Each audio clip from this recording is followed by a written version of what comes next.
మంచిని మంచిగానే చెప్పుకోవాలి, చెడుని చెడుగానే చెప్పుకోవాలి. ఆ ధైర్యం నాకుంది. ఎందుకయ్యా అంటే ఇప్పుడు నిన్న బుట్టా రేణుక విషయం నేను ప్రధానంగా ప్రస్తావించాను. అది బుట్టా రేణుక పేదది ఎట్లా అవుతుంది, జగన్ ఈ మాట ఎట్లా మాట్లాడతారు అన్నటువంటి. అలాగే ఒక సింగనమలలో ఒక టిప్పర్ డ్రైవర్కి వచ్చినప్పుడు చంద్రబాబు ఎట్లా మాట్లాడతారని నేను ప్రస్తావించాను.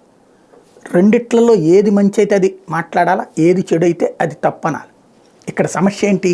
పత్రికలు నేరేటివ్ థింకింగ్తో మనం ఎలా ఆలోచించాలన్నటువంటి డిసైడ్తో ఇప్పుడు అర్జెంటుగా చంద్రబాబు గారికి అతిపెద్ద డ్యామేజ్ అది వైసీపీ దాన్ని హైలైట్ చేస్తోంది.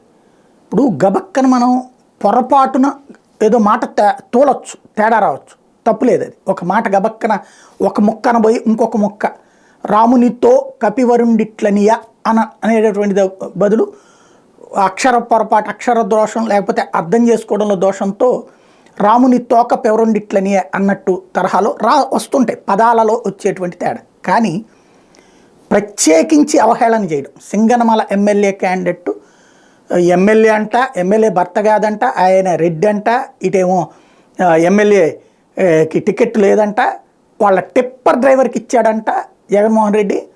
వాళ్ళ టిప్పర్ డ్రైవర్కి ఇచ్చి ఓ నిషానీ గాడిని పెట్టుకుంటే ఇష్టం వచ్చినట్టు నడుస్తుంది అని మాట్లాడి నచ్చావయ్యా, శభాషయ్యా అంటూ అంత అవహేళనగా డీటెయిల్డ్గా అంత అవహేళనగా మాట్లాడితే దానికి జగన్మోహన్ రెడ్డి కౌంటర్ వేశారు. అవును నేను ఇచ్చాను టిప్పర్ డ్రైవర్కే, ఆయన నీకంటే ఎక్కువ చదువుకున్నాడు, ఎంఏ ఎకనామిక్స్ చేశాడు, బీఈడీ కూడా చేశాడు ఆయన, నువ్వు ఎంఏ ఎకనామిక్స్ వరకే చేస్తే బీఈడీ కూడా చేశాడు ఆయన, ఆయనకి ఇచ్చాను, ఉద్యోగాలు లేక ఇబ్బంది పడుతూ టిప్పర్ డ్రైవర్గా ఉన్నటువంటి అతనికి అన్నటువంటి. అసలు అక్కడ చర్చ జరగాల్సిన పాయింట్ ఏంటి? ఎంఏ బీఈడీ చేసినోడు కూడా టిప్పర్ డ్రైవర్కి పరిమితం అవ్వాల్సిన స్థానానికి వచ్చింది. అది తెలుగుదేశం హయాంలో, వైసీపీ హయాంలో కూడా. తెలుగుదేశం హయాంలో ఉద్యోగం రాలేదు, వైసీపీ హయాంలో కూడా ఉద్యోగం రాక టిప్పర్ డ్రైవర్గా చేసుకుంటున్నాడు ఆయన. చర్చ అటు కాకుండా టిప్పర్ డ్రైవర్ అని ఆయన అవహేళన చేస్తే అట్టెట్ట చేస్తావు నేను. ఇప్పుడు దాని నేరేటివ్ మార్చేశారనమాట.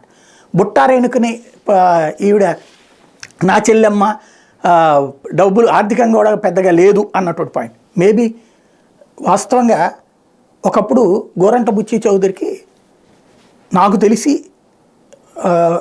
సుమారు ఒక 50-100 ఎకరాలు ఉంటుంది మాగాని. తర్వాత 10 ఎకరాలకు తగ్గిపోయింది. ఎందుకని? ఎలక్షన్లకు డబ్బులు పంచడం బిగినయ్యాక పొలాలు అమ్ముకుంటూ వచ్చారు.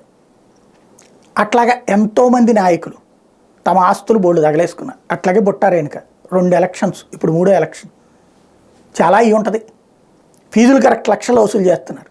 అది జగన్కి చెప్పు ఉంటుంది ఆర్థికంగా నా పరిస్థితి అని. వాస్తవంగా అమ్మాయిని ఎంపీగా చేయించాలి కదా కర్నూలుకి. క్రిందసారి ఎంపీగానే కదా గెలిచింది 2014లో.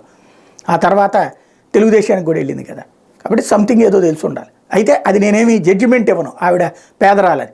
ఎంత తిండికి లేనటువంటిది కాదు, లేకపోతే వాటికి కూడా ఆస్తుల పరంగా, స్థిరాస్తుల పరంగా 100 కోట్లు ఉంటాయి. కాబట్టి ఆమె ఏమీ ఇది కాదు, ఆమెని హైలైట్ చేయడంలో తప్పేం లేదు, ఆమె ఆస్తుల గురించి రైట్ చేయడంలో తప్పలేదు. కానీ అసలు తప్పల్లా సింగనమల ఎమ్మెల్యే క్యాండిడేట్ ఇష్యూ మాత్రం పక్కన పెట్టడం.